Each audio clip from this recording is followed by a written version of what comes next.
Welcome to episode 5 of the Bit Socketin podcast with your beautiful host Scott and... Me, Joe. That's right, Joe. Fucking Joe. So, sorry for the big delay with the podcast. We did record one, I'll be honest, because I'm all about honesty here. But I didn't think it was up to my extremely high standards. And Yeah, you know and what? the rest of them are. If Joe doesn't pull his finger out, I'm cutting all of his stuff out. But no, we've got quite a few features coming up actually. I'm quite excited about. You've got one mystery feature that you've not told me we about do have yet. one mystery feature coming up. So I'm quite excited. Hoping you like it, and I'm hoping our listeners like it too. Me too. Well, that'd be good. Hoping logistically it'll work out as well. But we've got quite a lot coming up, so we're just gonna. Can I get started? Get started fast. What have you been playing? Well, Joe? I was going to say before we get on with the show, right. the Wii U's been saved. The Wii U. What? What you been saved? It was always swimming. It was never drowning. Mario Kart 8's out. Mario Kart 8, which I don't even. I know, it's hard to even think of the words to describe how good it is, because it's by far my favourite Mario Kart game. Up until now it was a GameCube one, but now Mario Kart 8 is the best Mario Kart game. Can you clearly remember what your life was like before it came out? I don't really know. It was a can't. massive moment for me, yeah. The racing's perfect, you know, it's really good as a sort of one player, you know, time trialing game, getting better at it. Yeah, definitely. But then you take it online and it's Take it online. It's just chaos. Playing it online, it's fantastic. It's a complete bloodbath. Yeah. It's a bit like, I don't know, the best way to describe it is, you know when the Warriors are trying to get through New York back to their base? It's a bit like playing Mario Kart 8 online. Yeah. It's a complete bloodbath. It punishes the weak.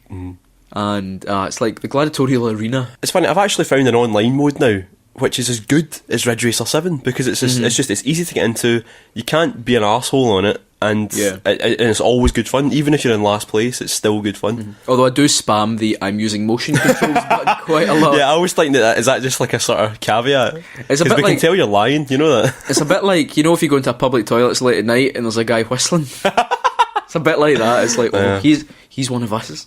I think it's brilliant online. It plays really smoothly. And it's, I think Nintendo as well have come up with just an easy way to join your pals. Yeah, they have. The only annoying thing can be if the person hosting the room isn't your pal, you can't join it as easily. Yeah. Which can sometimes, so some of your pals might be friends with one person who's hosting a room and it doesn't come up as clearly to how to join them. That can be a bit annoying. But to be honest, who doesn't want to be your pal I know, on the Wii U? And talking about that, if you do want to race us at Mario Kart 8, because we're playing it quite a lot just now, at my Nintendo ID is Joe G. Ballad. And I'm Bit Socketin Scott, because I'm brand intense. You're on brand. I was like, Joe, come on, be on brand. You're like, no. Anyway, let's move on to a feature. Yeah. So up first we've got a nice wee 5 minutes in heaven with your man Joe. I'm looking forward to finding out what it is this time. Fucking Joe. So for this week's 5 minutes in heaven with Joe, we've actually got it's not an exclusive because, you know, anyone with a PlayStation 4 can download it, but we do have the only game that was announced on PlayStation 4 at E3 that you could actually go and download right after the conference. You're saying that as if like there's always like 20 games for free. Well, no, but you know, like usually like Nintendo usually quite good for like, after the conference you can go and download But what? Is that from Nintendo's Jamaican office? I actually find that whenever I try and do an impression of... Right, man. He was wearing this green coat. Whenever I try and do an impression of Iwata, it usually sounds French. After the conference. Anyway, so there wasn't that many games you could actually just go and be like, right, I can spend actual money now and play it. This is one of them, and this is Entwined from Pixel Opus. Right, great. So what do we do here then? So, well, what I'm going to do is I'm going to start... The timer? The 5 minute countdown. There we go. Right. So I'm not going to tell you to work the menu, so it's going to take you a couple of minutes. Right, so I would go to... I'd go to Story. Story? But I would maybe choose... Let's have a look. Now, I've played quite a lot of the game. I'd go for the third lifetime. So I can choose a different lifetime. Well, the game's about... It has a wee story, well, a wee cutscene at the beginning. It looks like... I noticed there's a bird and a fish in the loading screen. Bird and a fish, that's right. Now, it looks like it's a love story between a bird and a fish. But it's also more than that. It seems to be... I mean, reading some of the blurb about it, it's meant to be about the emotional journey through life. What I like about it... And I'll see how you feel about it as well. Now, you use okay, so you use one stick to control the bird and one stick to control the fish. And I'm assuming I've got to fly them through the right colours. That's right. The tutorial actually gives you the advice that it's sometimes best to keep the analog stick far out and then move them that way. Now, you've actually just experienced one of the things that I think's bad about the game What? is that it has a bit of a stutter sometimes. You notice Yeah, it just yeah. paused for about maybe Yeah. a second, 2 seconds. And for a game like this, I think that's pretty jarring. I can't, be honest. see when it vibrates, am I getting hurt or It's knocking your bar back. knocking my... So, for those who can't actually see the game in front of us, so, but what's happening though? So I'm picking up these orbs and flying through these sort of crystal shard things. the objective is, you see at the top of the screen, Yeah. you've got a kind of lifeline. Uh-huh.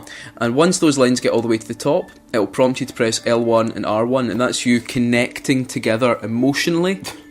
And then once you've connected together emotionally enough, you become some kind of dragonfly, Okay, I'm looking forward which to seeing is the dragonfly. halfway between bird and fish. But see, am I But getting hurt? every time you're not getting hurt, but if you don't fly through these objects correctly, that's when it vibrates. Right. I'll explain what this looks like to those of you who have not seen the Well, game. basically, it's you know what it reminds me of a little bit?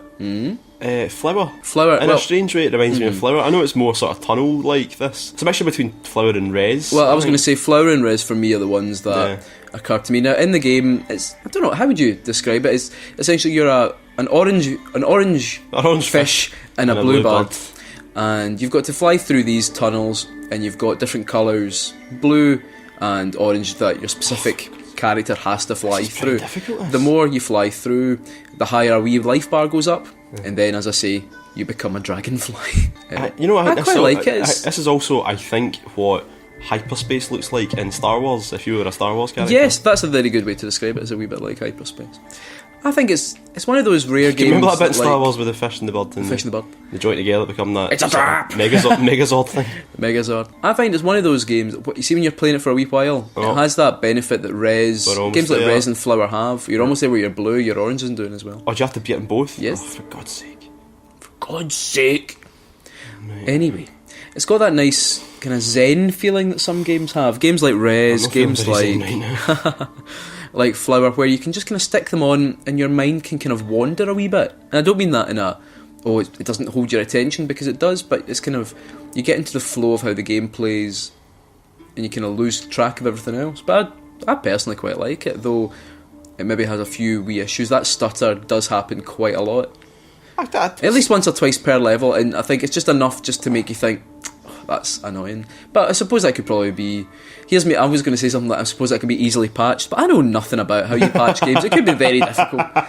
Like everyone about Tomodachi Life, you could just, flip a switch. Flip a switch, mate. Flip a switch. So what do you think? What's your... No, you seem to be getting a wee bit more No, I'm into getting it. better at it. It's nice. I mean, I've not started yet level 1, so you're not you've not had the chance to really adapt to the controls as well. Right, I'm just looking forward to seeing what the Megazord transformation is going to look like. Megazord transformation. Well, you're nearly there with both your bars, so when it prompts you, push L1 and R1, then you'll need to fly through a few more of these, but then you'll hopefully... Oh no, it's okay. But just try not to get damaged too many times, otherwise it'll go back. Oh, here we go. Right, so Okay, I'm flying this is- super... This is proper hyperspace now. So they're this- getting closer together, now. Get close together. Joe is... Oh, he's got 20 seconds left. Can Joe get to the Megazord bit in the remaining time? Oh. Will we allow him an extension? No, No. that's not it's not in the rules. It's not the rules, you're right. I wrote the rules. Oh, can he do it though? Yes, he's Hey. going to get to see the Megazord for 5 seconds. 4 seconds. I'll check that out. It's like a big green, of course. And there we go. There we go. Time's And up. there we go, time is up. We're going to have to pause the game. Just it looked like I got to the best bit there. Oh, Life is hard. right, there we go. But there we go. You've learned something. This game has taught you something. It has taught me something that does. When a bird mates with a fish. Becomes a Megazord. I liked it. So, do you like I it? liked it. Yeah, it was really good, really nice. I'm not going to ask you. You know me, I'm into that sort of stuff. Well, that's why I thought this would be a good one for your old man Joe to play. I know. That and you've not played it before. Wanky Joe. In fact, when I was showing it to you before we played, you were like, "What's this?" In fact, I might get a wee entwined tattoo next to my flower tattoo. You should. That'll look quite nice. So I'm not going to go through all the games we've played, but I think No. our highest. What was Well, the highest no, one Dynasty so far? Warriors has been the highest so far. Where would you place this? That Better or worse than Dynasty Warriors? it's worse than Dynasty Warriors, obviously. Obviously, obviously, because it's. But like Dynasty Warriors, when the 5 minutes were up, I was kind of intrigued to play more. Mm-hmm. So there's that. There's that.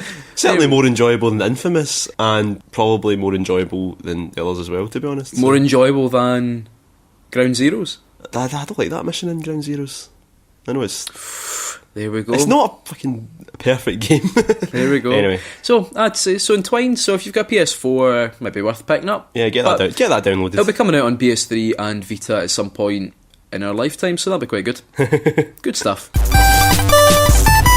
Well, that was 5 Minutes in Heaven, and now we're going to do a wee twist on the usual top 5 formula, because usually me and Scott give each other a shotgun top 5, but we thought this time we'll let you guys decide for us. That's right, so we went on that Twitter and we asked you guys to suggest to us a top 5 we would make, and what we're going to do is we've made our lists independently and we're going to have a big fight about them to produce the ultimate top 5. Now, this week's I keep saying week as in we're going to do this weekly. We say that quite a lot. This episode's top 5 came from @NickelHay of One More Go podcast, which I would heavily recommend you have a look at, although they've not done one for a wee while. I think it's because Joe's a guest on it and just killed it. Killed it dead. Killed it with BBC micro games. Oh, Citadel. Shut it. Look, it's good. Right, we're not getting into this. Right. Anyway, his suggestion was top 5 dogs. Now, we've taken that to mean top 5 dogs in video games. Yeah. Not just top 5 dogs in general, because it could be there for a while. I know. So I've prepared a list. I've got it here, and Joe's prepared a list. Yep. Now, should we maybe read through our lists first? Yeah. Or do you want to tell me what your top number 5 is, and I say my number 5? What would you prefer? I think you should say your list first, then I should say my list, and then we should put the two together after that. Then we should fuck. So, number 5, Link in Twilight Princess. That's a wolf. I'm counting it, right? K9 family. Alright, okay. Counting it, right? Okay. Number 4, I'm sure this is how you pronounce it. It's Rapide from Tales of Vesperia. And it is a dog. Okay. Number 3. Is that a dog with a pipe? It's a dog with a pipe. Okay, it's instantly in the top 5. There's no Number 3, Parappa the Rapper. Aye. He is a dog. Yeah. He is a dog. He is a dog. Number 2, KK Slider from Animal Crossing. Aye. Oh, the one that plays the guitar. Aye. Alright, I love that KK. Oh, I'm worried about my top 5 now. I'm so happy. And number 1, it's got to be Amaterasu from Okami. Yep. It's a wolf. It's not even a real wolf. It's a dog. It's cool. Right, okay, so let's hear your... I've got two wolves in there. yeah. Fucking... Fucking... Fucking Joe. Okay, number 5. Okay. Parappa the Rapper. I got him as well. He is a dog. Yes, with a beanie. He is a dog. Thing is, have you even played Parappa the Rapper? Of course I've played Parappa the Rapper. I'm not very good at it, but I've played it. Number 4, Star Wolf. I was going to say Star Fox, right? But I prefer Star Wolf because every time you fight him, his theme comes on. So wait, you were going to say Star Fox to begin with? He's a dog. Star Fox is a fox. Aye, but Fox is a his type name's of dog. Fox McCloud. Fox is a type of dog, isn't it? It's a We're canine. not fucking... Right, wolves are alright. We're not just putting any old right, for it. But I'm not saying Star Fox, I'm saying Wait Star there, Wolf. I'm going to have to look that up. I'm saying Foxy's dogs are Foxy's dogs. Foxes are canines. It counts. It's the same family. Yeah, they are canine. Right, there we go. Wait there. A fox is a dog. A fox is a dog. Our fox really into dogs. But I'm still not happy about it. I'm not saying Star. I'm saying Star Wolf. Right. Okay, that's fine. But let's be clear. It's not going in the top 5 list. Because Star Fox is a wee shitey McShite bag, right? Whereas Star Wolf is cool. Right. Okay. Next, the dog from Duck Hunt. The dog from Duck Hunt. The one that laughs at you. You've been on the Wikipedia page for dogs in video games, haven't you? I may have. But when I was reading through it, I was like, aye, that's right, the dog from Duck Hunt is good. Because that's a part of video game history right there. Okay. Number 2, Amaterasu. Right. That's a given. Yeah, no, Amaterasu, one of my favourite characters, favourite games ever. But Amaterasu would have been number 1 if we'd done this podcast 2 years ago, right?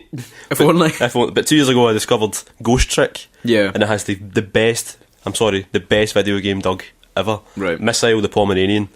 It's just so cute, so funny, and you think it's just a wee throwaway character, but it ends up being one of the most important characters in the game. Okay. So, there we go, that's my top 5. So we've got a few similar ones there. So we both got Parappa the Rapper and Amaterasu on our list, so I think they remain. Yeah. Right. do you want Star Wolf? No, he's getting fucked, man. Right. Okay, and the dog from Duck Hunt? No. Right, okay, fine. As long as Missile's in there, I'm happy. Right, okay. I would say... So what was your other one? So I've got Amaterasu, Parappa the Rapper and Missile. Right. Missile's my number 1. I would say I've got Amaterasu at number 1, you've got number 2. I would say that's a number 1. Because Okami is the best. I mean, as a character, very funny without ever having a line of dialogue in the whole game, and beautifully designed. I'd say Amaterasu number 1, Missile number 2. Yep, there we go. So that's fair. Yep. Number 3, Parappa. We both said them. Got to be Parappa. And then after that, Dog with a Pipe. Dog with a Pipe. Dog with a Pipe is pretty fun. Yeah. So Dog with a Pipe number 4, repeat. Yeah. Okay, so that leaves us. What's your last choice? Star Wolf or the Dog from Duck Hunt. Star Wolf or the Dog from Duck Hunt. I've got KK. I think KK Slider. It's got to be KK Slider. Yeah. So that was actually quite a good. Aye. So the list is in at number 5. At number 5, KK Slider from Animal Crossing. At number 4. What one was number 4 again? Dog with a Pipe. Dog with a Pipe. Repeat. From Tales of Vesperia. Number 3. Parappa the Rapper. He's a dog. Number 2. Missile. From Joe talking about his favourite game, and then when I pointed at him there, it was like, his eyes just fear. So number 2, Missile, and number 1, Amaterasu, the People's Champion. It's such a good game. I mean, I know, and we talk about Okami a fair bit. Yeah. Well, in fact, no, we've never mentioned it once in the podcast. We talk about it in our day-to-day lives quite a lot. It's definitely worth a shot. Yeah. And it's cracking. I do wish they brought out a disc copy for it in the West. Import a Japanese one. It's got English text. Oh, fuck, I've got enough things to do in my time without having to. Don't moan about Japanese. Not having a disc, and then when I say here's how you get the disc, oh no, I've got time to play this. Wait a minute. Before we recorded this podcast, you were moaning about the lack of a boxed copy of Shin Megami Tensei 4. Why don't you go and import a fucking Japanese or an American? Because you can't play them. 3DS. Can't you play them? No, an actual 3DS console. The 3DS, alright. Aye. No, it's region free. It's not region free. As soon as it comes into the country, it just locks out. I'll lock you out. So there we go. That was a lovely top 5. Thank you for that, at Nickel Hay. Next time we might just go back to doing the shotgun top 5. We might choose this because it's quite good fun. That's good fun. Let's mix it up. Let's mix it up. Now the other day I was at the doctor's and I was in the waiting room, and guess who was there? Who was it? Who was there, Joe? Tom Waits was there. Was he in the waiting room? He was there. Was he? How's he doing? He's doing all right, actually. I was going to say hello to him because he's one of your heroes, obviously. But, Tom Waits is one of my heroes. But he was obviously preoccupied, and he'd obviously been playing some games recently because he was humming to himself, and he was sort of. But I thought I'd record what he was humming and play a wee game out of it. So this is a game that you're going to play called "What Was Tom Waits Playing Last Night?" Right.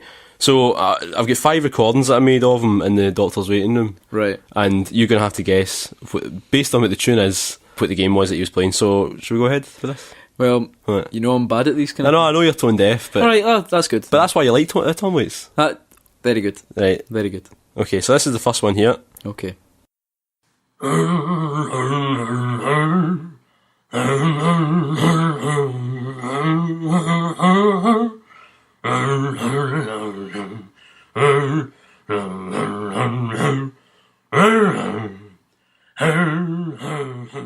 Right, so that was the first one that I recorded off him, and this was just him in the doctor's waiting room, just humming to himself. What do you think he was humming? What game do you think that was that he was playing? What was Tom Waits playing? What was Tom Waits? Fucking no clue. No clue at all. No idea. No idea. Not even want to make a guess at all. Like fucking Metal Gear. That you've. Okay, well, here's what he was humming, right? Right. And here's the answer.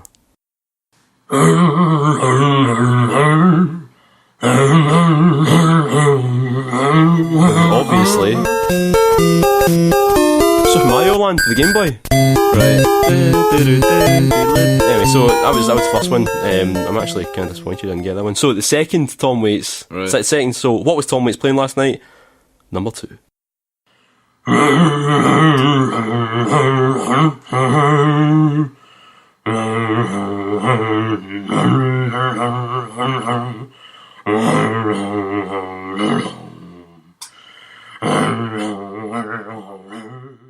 It's Final Fantasy. It's Final Fantasy. Let's see if you're right. Were you right? Yeah, I think you were. I think he was humming Final Fantasy 6 Battle Fanfare. I think he was. Okay, so you've got 1 right out of 2 so far. I'm surprised Tom Waits was okay with you recording all. No, I did it secretly, but I think he likes to perform. I remember there was a lot of people were recording it. It was like a little concert just for us. Okay, so number 3, here we go. Right. There's a bit of a build up to this one, so before he gets to the actual bit. But you know what? He likes these intros. He likes these long, sort of self-indulgent intros.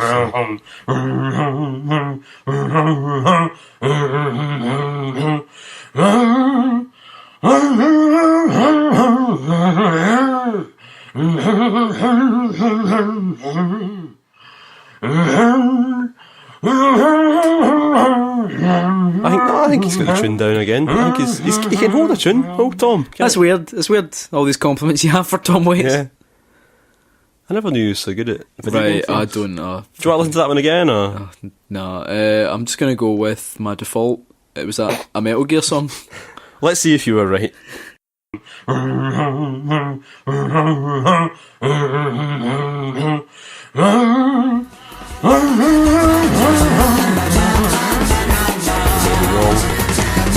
think it was Calamari Damacy. I think it was Calamari Damacy he was playing last night. He's getting through more games than we both. I know. So that's 1 out of 3 so far. Yeah, I'm actually doing a bit better than I thought I would. Yeah, well, he's been playing. Obviously, he's been playing a lot of Japanese games, but this next one, I think it was a bit of more of a Western taste to this one. So let's see if you can get this one.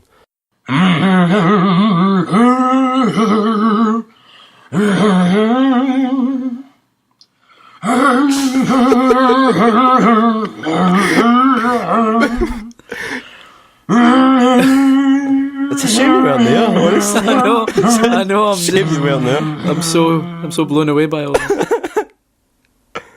So that was the fourth one there. Can you guess what that one was? No. No. Okay. Well, let's have a listen and see. Let's see what it was. I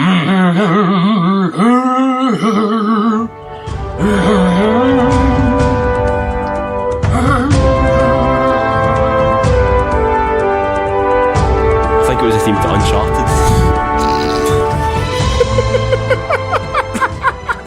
So many. I mean, I'll say one thing for Tom Waits. He's got this thing about no humming things that I'd recognise easily. Well, obviously, he's got quite a sort of eclectic taste in games. It would seem that way. Right, well, we're at the last one. You've got 1 right so far out of 4. Maybe you can make it 2 and salvage some amount of dignity. Right, here's the last one. Right, okay. Sounds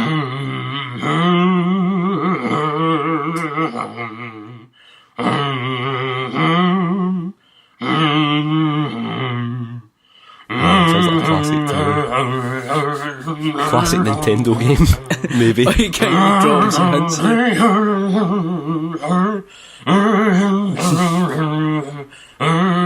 Sounds like a dog chewing a toffee. That's pretty similar.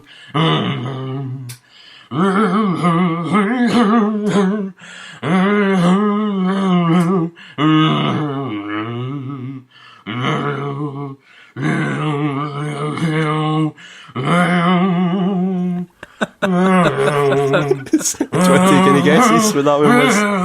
Classic Nintendo game. Classic Nintendo game. Is it one I've even played? You've played it, and it also features in another classic Nintendo game. That's June. So it's part of its own series, but it's also in another game. Right. Is it... No. Is it something to do with Donkey Kong? No, it's not Donkey Kong. You're just getting it mixed up with Donkey Kong because of the voice, but... No, that's think it. beyond the voice to the tune that he was singing. I just... No, right, let's see what Is it for Zelda? Let's see what it was. Let's see what it was. Okay.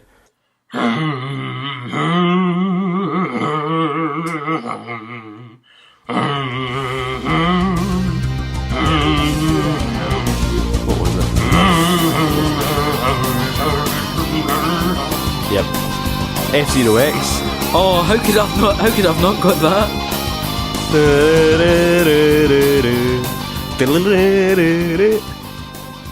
It's a good taste in games, Tom. Aye, it does. Better taste than me.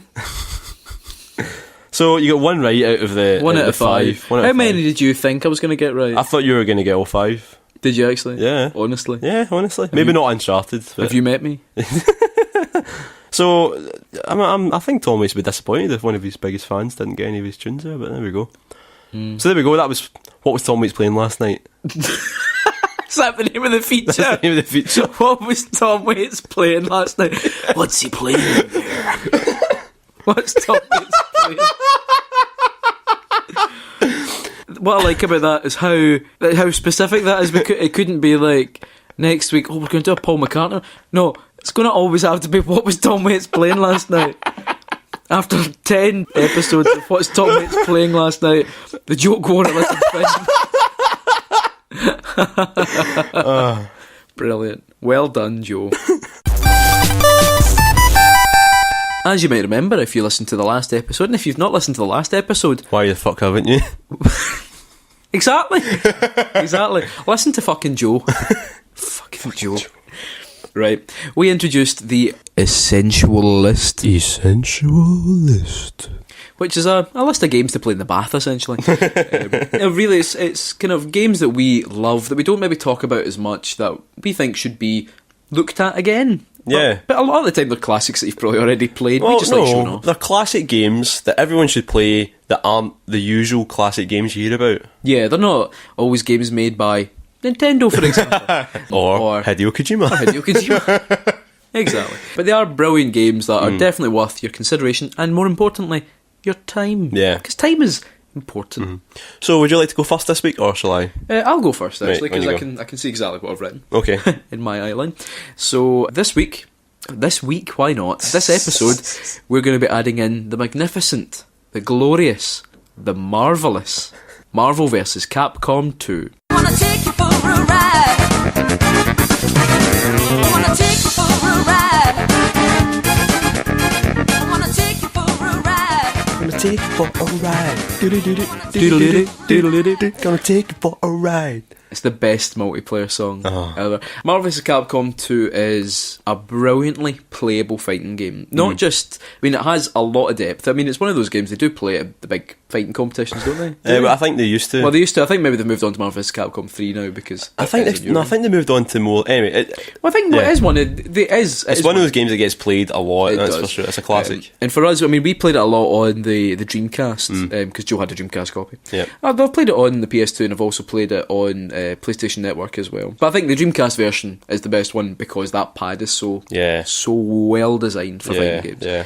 It's one of those games that almost anyone can pick up and play it and have a good time with. Some fighting games have a bit of a barrier to enjoyment, like maybe like Virtua Fighter, for example, a game that's very close to my heart, and probably one of my favourite fighting game series, if I'm being perfectly honest. He's rubbing against his chest right now. Oh, fuck. It's one of those games that, Virtua Fighter I should say, can take you a wee while to get into, and especially if you're not that into fighting games, it's really not one you're going to enjoy. Same with maybe games like Dead or Alive, I'd say, but Marvel vs. Capcom 2 it's a game that almost encourages button bashing. I know, the kind of the last bastion of, I don't know what I'm doing in this game, but I'm just going to have fun anyway. Yeah. And actually, button bashing in this game for me always led to me winning. Yeah, no, pretty much. And it's one of the few games, maybe I'm just adding it in because it's a game I enjoy winning at.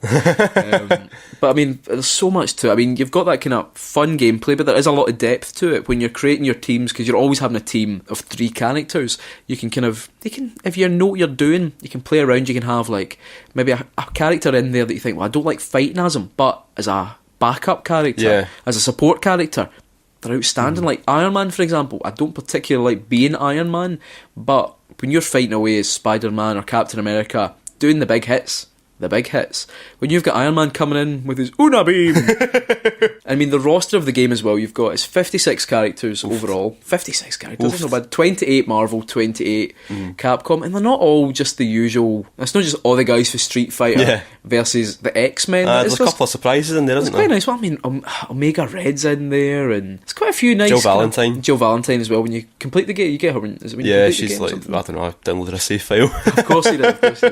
But no, there's some interesting choice on both sides. There's only really a couple of choices. I'm like you can go Wolverine with his adamantium claws and Wolverine with the bone claws, which is a bit of a cop out because there's no difference. Now I'm going to talk about a fighting game feature here, which I really enjoy, which is I think it's called the snapback feature, which is when you're fighting someone and you hit them with a special attack and you can knock out their main character, and they're forced to bring up someone else from their roster. I love that. There's so much to it, and not just that, how the support works both as a strength and a weakness. Because if you've got 2 of your guys on screen, your support character will take way more damage than your main character. So potentially you could wipe out a support character who's never even been used by timing your special attacks. It's so good. So good. Scott's having a wee moment here. I'm having a wee moment. This is my moment. It's highly recommended. If you're into fighting games and you've not played it, find it, get a copy. And if maybe you always look at fighting games like Street Fighter and think, oh, it looks good, but I'm not quite into that, I'd highly recommend Marvel vs. Capcom 2. It's brilliant, it's great fun. I mean, and the third game is really good as well, but I think in my heart of hearts, I'll always be Marvel vs. Capcom 2. That's why I'm marrying it next week in a civil ceremony. Over to you, Joe. Well, how do you follow that? Well, my essential game... Essential. Ooh. My essential game is, because I've been listening to a lot of the new Biss album recently, it reminded me of the soundtrack of Jet Set Radio Future.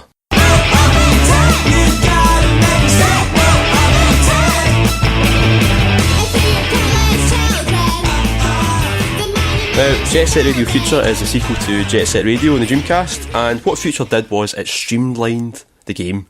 It took everything about Jet Set Radio that made it good and took out any little annoyances and made it a lot more enjoyable to play. And it's just one of the best games I've ever played.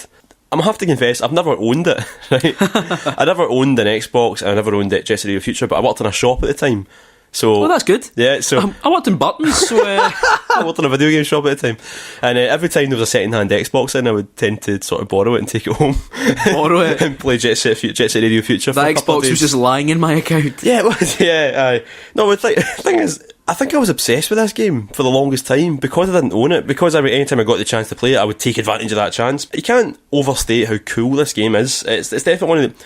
Whenever games try to be cool, they always come across as sort of embarrassing. It's always like a sort of gruff guy beating folk up, and it's like, yeah, he's cool and all that, but he's not actually. It's actually kind of embarrassing. Whereas Jet Set Radio Future and Jet Set Radio as well were just sort of cool without even trying. I mean, obviously I know that they tried to be cool because of the design. You know, the designers put in loads of effort to make really cool looking characters, but it seems effortless. Just the design of it, how cool it looks, how much you just want to be part of the world that Jet Set Radio Future creates.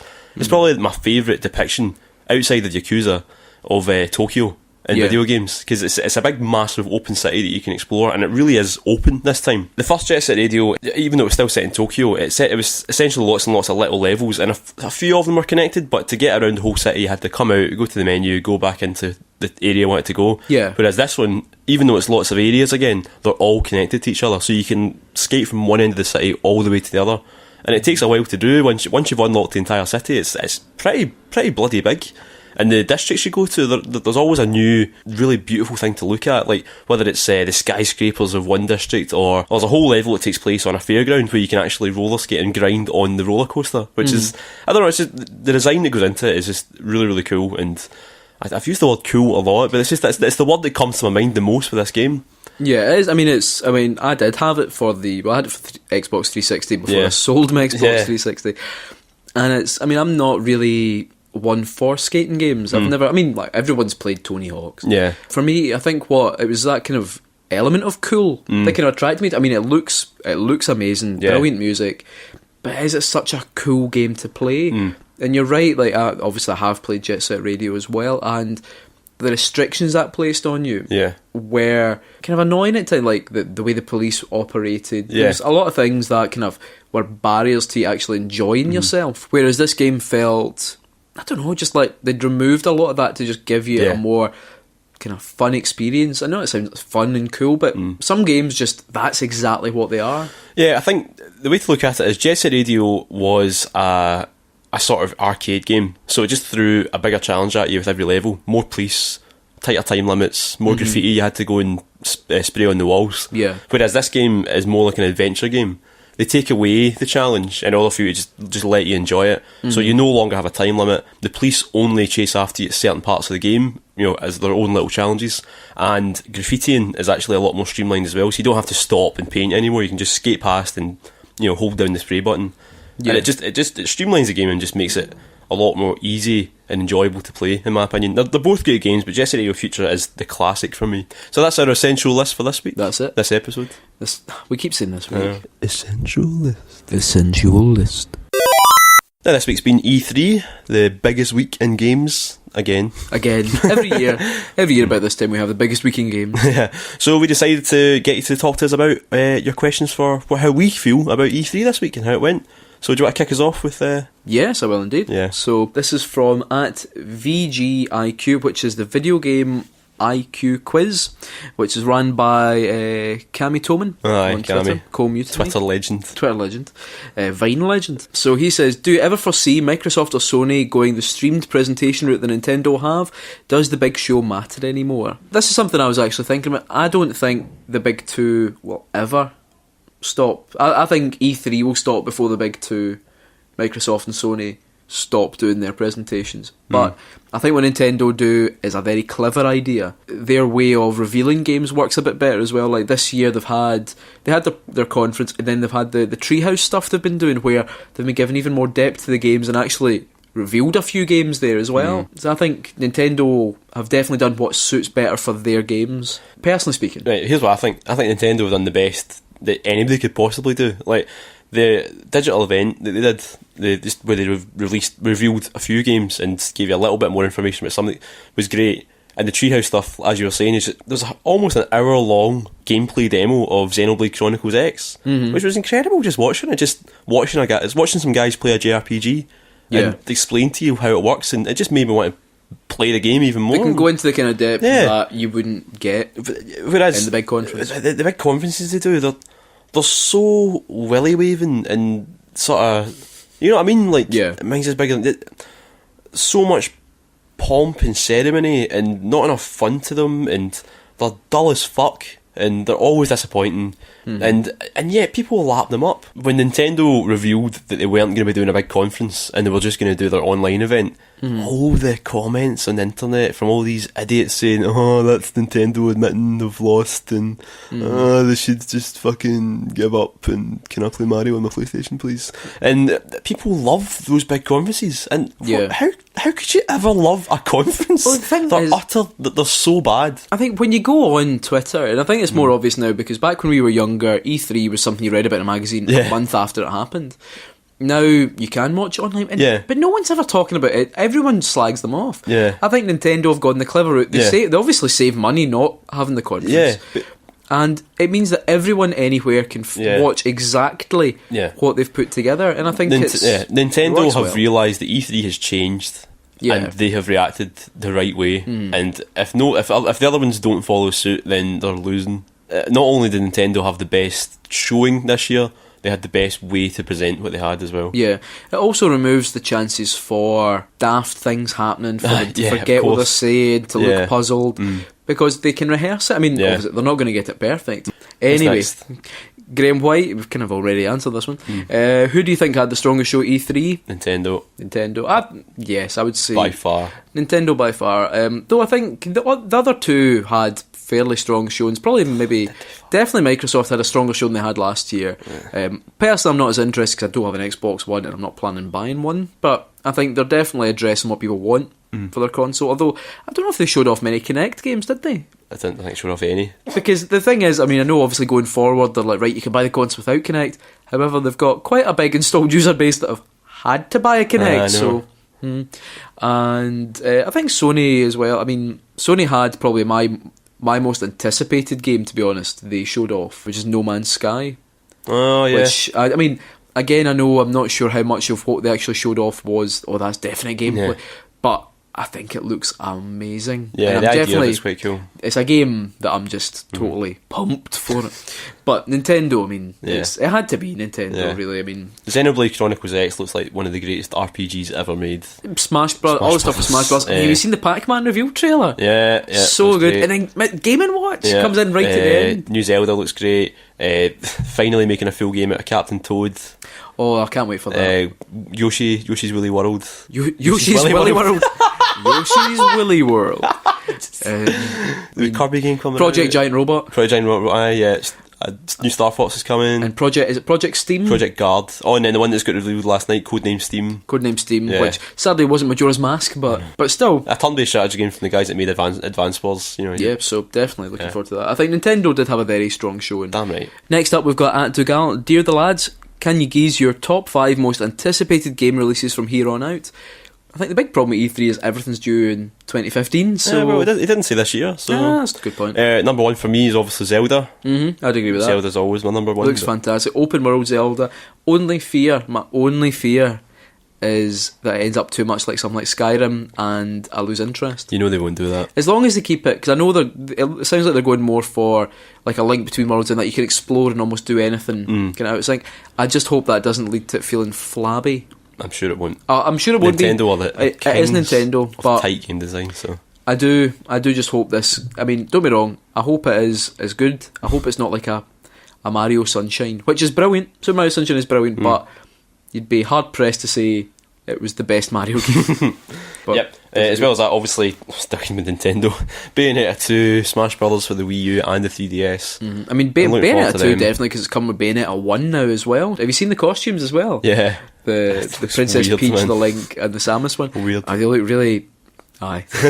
That's enough. Yeah. No Man's Sky for me, Yeah. definitely highly anticipated. If it plays as good as that trailer looked, then I'm definitely behind that, because it looks amazing. It looks like the kind of game that I always wanted, because I know games like Eve could offer me that kind of space exploration and combat, but I don't have the time really at the moment to put into something like Aye. Eve. And I've tried it and I thought it was really good fun, but it's a time thing for me. Whereas this looks a bit more like you can just pick up and explore and play it. So definitely for me.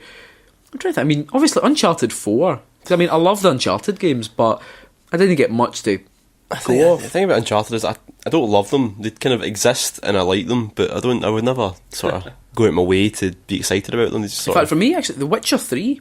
I mean, I yeah, love no, you The like Witcher The 2, Witcher, yeah. so I've never played the first.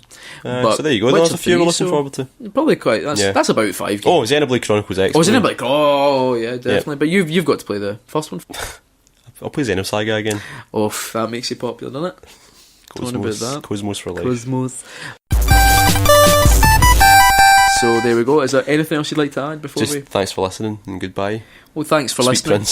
Sweet Prince. Good night, Sweet Prince. So remember, you can subscribe to us on iTunes and give us a wee rating as well, because we like getting rated. Who doesn't like getting rated? We'll have some new videos up soon. Yes, because we're my new actually- lens comes tomorrow. Way, so we can actually film, because for a while we didn't even have a camera. Yeah. Now we've got a camera, we don't have any lenses for it. So we're going to be making some new videos as well. I've got one planned. Have you got one planned? I think I've you do. got a few. You Yeah. got a few planned? Fantastic. And Don't know how good they'll be, but and hopefully we'll have something extra special for you to watch up soon as well. promise that. Don't promise that. No promises. And remember, you can follow us on Twitter at Bit Socket. You can find us on Facebook, which is also Bit Socket. We're also on Stitcher as well, but let's be honest, fucking just do whatever you want with that. it's going to be there, but you don't have to use it. Stitch that. So, yeah, thanks for listening, and we'll see you in another couple of months, probably. Keep Bit Socketing. Keep Bit Socketin. Well done. Fucking Joe.